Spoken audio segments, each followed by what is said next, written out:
In the center of every medieval town stood a building that shaped daily life in ways we can barely imagine today.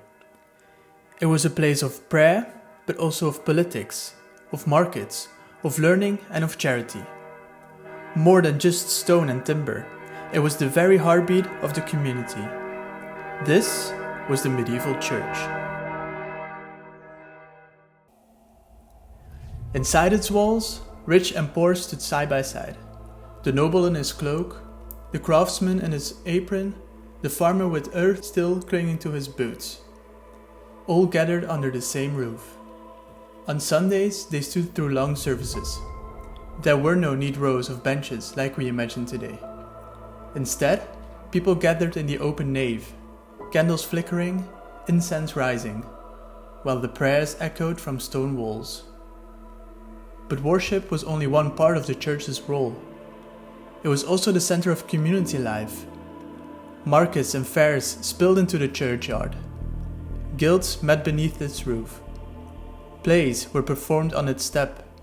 In times of trouble, people sought sanctuary inside its doors, trusting that the holy ground would protect them from violence.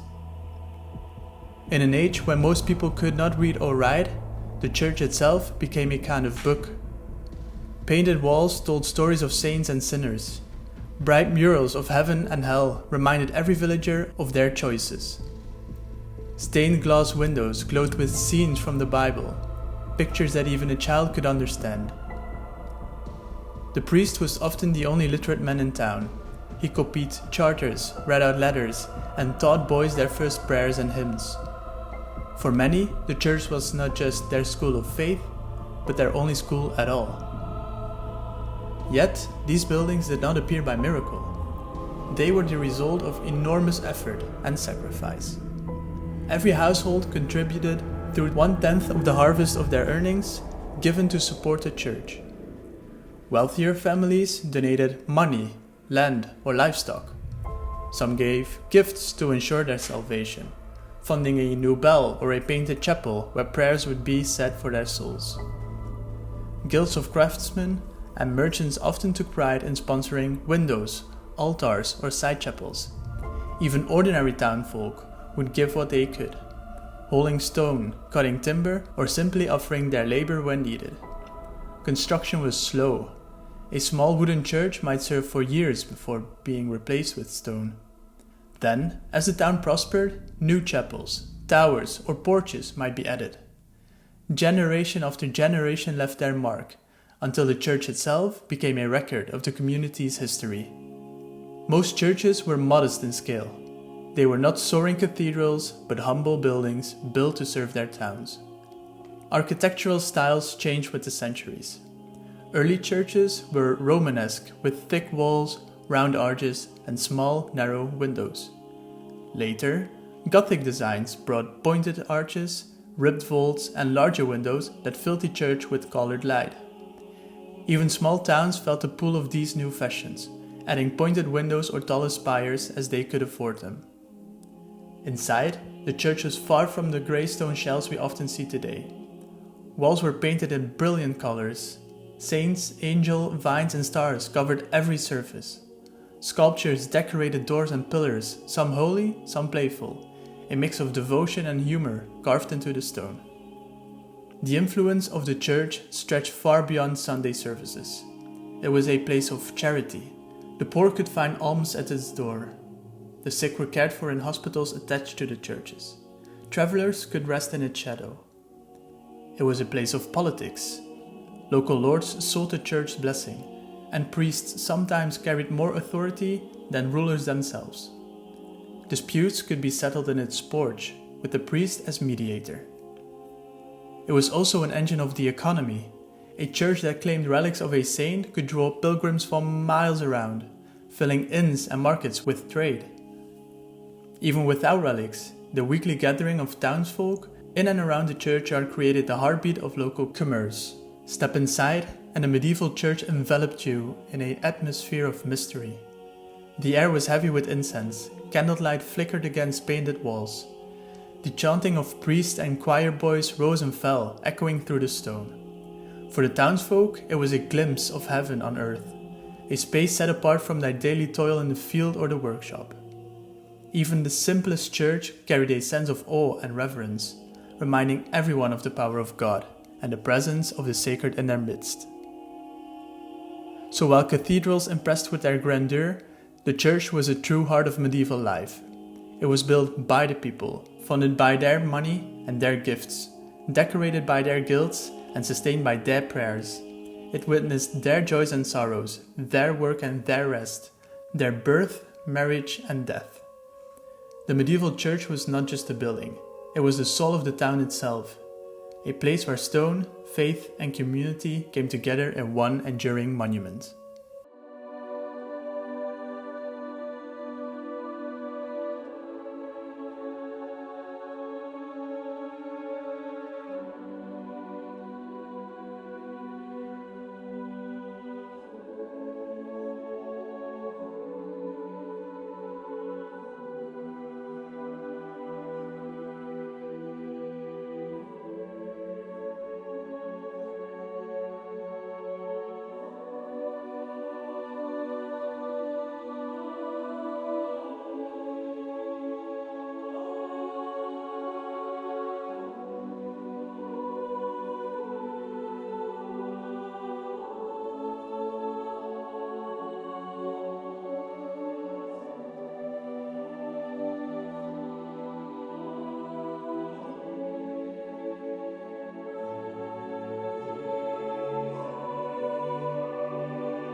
Hi there, welcome back.